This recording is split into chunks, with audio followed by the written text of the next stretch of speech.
do in the winter? I guess I'll be dirt bike riding a lot and doing vids on that, but you know, days are short. What are we going to do? Well, I'll tell you what we're going to do. We're going to start watching the box again, aren't we? When you run out of material on that, you're going to move on to Netflix. And so what I thought I would talk to you about today is some fabulous, you know what? Let's get across that. Some fabulous Netflix series that I watched. Netflix, that's what we're going to be doing. We're going to be watching a little bit of Netflix. And I thought I'd talk to you about 3 series in particular in the last 3 or 4 years that I have really, really enjoyed. First one is Scandi Noir. Scandi Noir or Nordic Noir. It's a crime genre.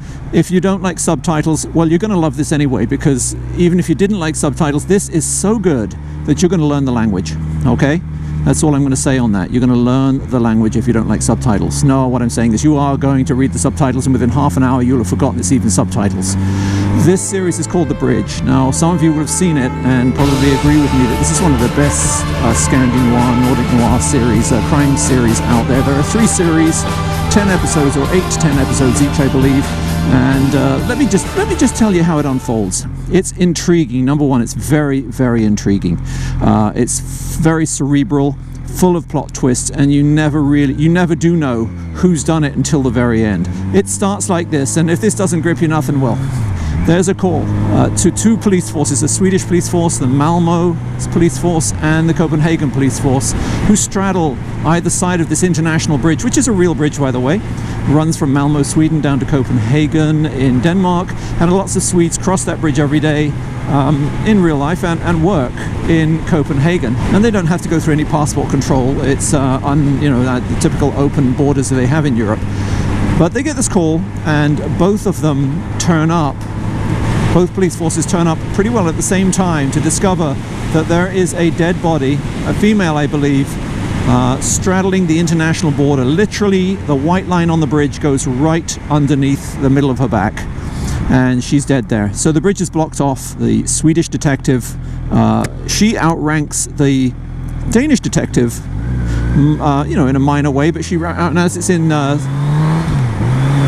what you'd call no man's land. She takes the authority. At the same time, both forces come from either side of the bridge to look at this body. An ambulance coming from Malmö with a heart attack victim. I think he's a Danish bigwig, and it's rushing to get him to a Danish hospital. The wife's in there as well, and this has some part in the rest of the story, and I can't quite remember this bit yet.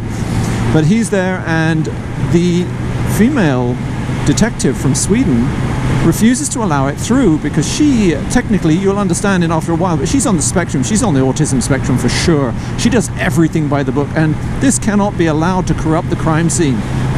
Martin, the Danish detective, is mortified by this. He's a far more happy-go-lucky, benevolent character.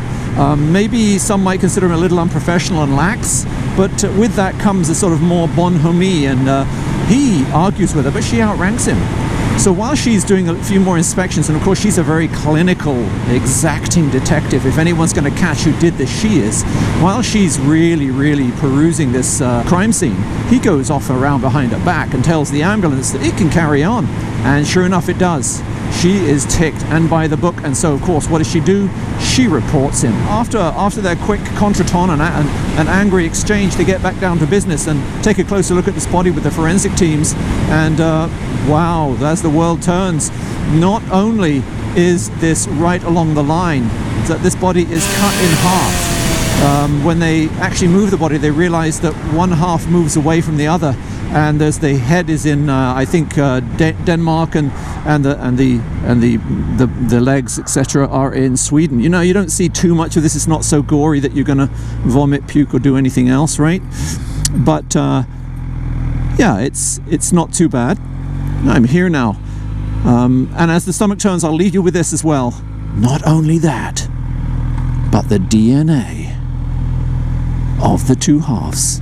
Oh, what a gorgeous bike. Does not match. What do you say to that? Okay, I'm going to leave it here for now, folks, and I'll get back out in a minute. We'll carry on with this story. That was The Bridge. You really want to see it. Come on.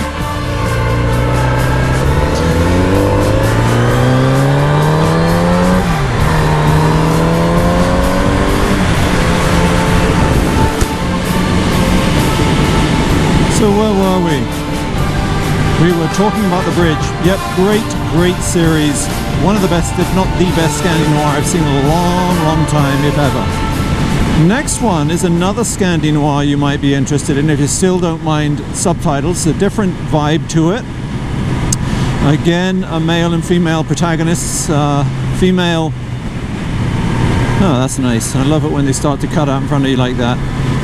Female detective, again, got some personality issues, a little on the raunchy side. Just lost her husband, she's a bit up and down, and etc, etc. And the low-key male detective, he's very low-key. He's come from the drug squad and he's moved over to homicide, and there's a reason for that. You don't find out till a little later as to why he's actually done that.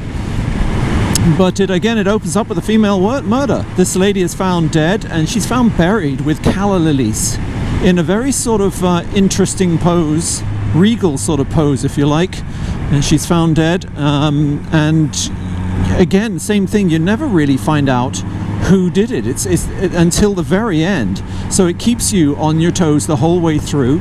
The interplay between the two detectives again is a subplot of the whole thing, and very well done.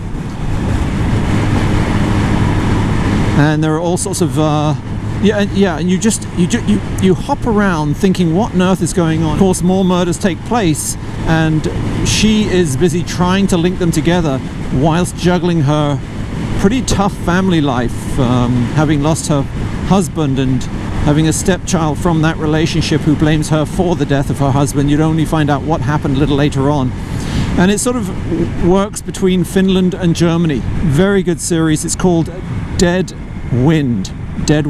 You know, if you see the bridge and then you see Dead Wind, you're going to be a little disappointed. Not hugely, but it's not quite as riveting as the bridge, so you might want to watch it first. And its pace isn't hugely quick. And then finally, an alternative. What could I do instead of watching Scandi Noir on those long winter nights? I want a little bit of a laugh. Well, if you're someone who liked the original English Office, Ricky Gervais, that mockumentary format, there's a much tamer version, nowhere near as, what would you say, it was almost disturbing when you first watched that. It was hard to take. This is not quite that bad. It's hard to take in a different way. The first series, you will sort of, what's going on here? You just will be sort of not sure about what to do, say or be with that series. But as you get going into it, boy, does it start to hook you on, and it is hilarious. It's a whole different vibe, a whole different feeling. I was really impressed with the acting in it, and if you're someone, I didn't, but a lot of people have told me the lead actor in it is the guy out of Downton Abbey, the patriarch in Downton Abbey, and he does a fantastic job in this. I mean, I didn't know he was in Downton Abbey because I haven't watched it. He seems to pull this off, and the whole supporting cast is really funny too. You're trying to work these people out. What the hell's going on? It's a real spoof, a mockumentary, if you like, as in, you know, is this really how the BBC works? Because that's what it's set in. It's set in the BBC, inside the office politics of the whole BBC, and hilarious. I found it really, really quite funny. So there's my three: The Bridge, Dead Wind, and W1A is that last one. That's what it's called, W1A. And look for them on Netflix. See if you can find them. The bridge has been up for a while. I really hope they don't pull it down, because I'm just about ready to watch that again. Yeah, really hope they don't pull that one down. Until next time, this is the BlueMarbleRider, out.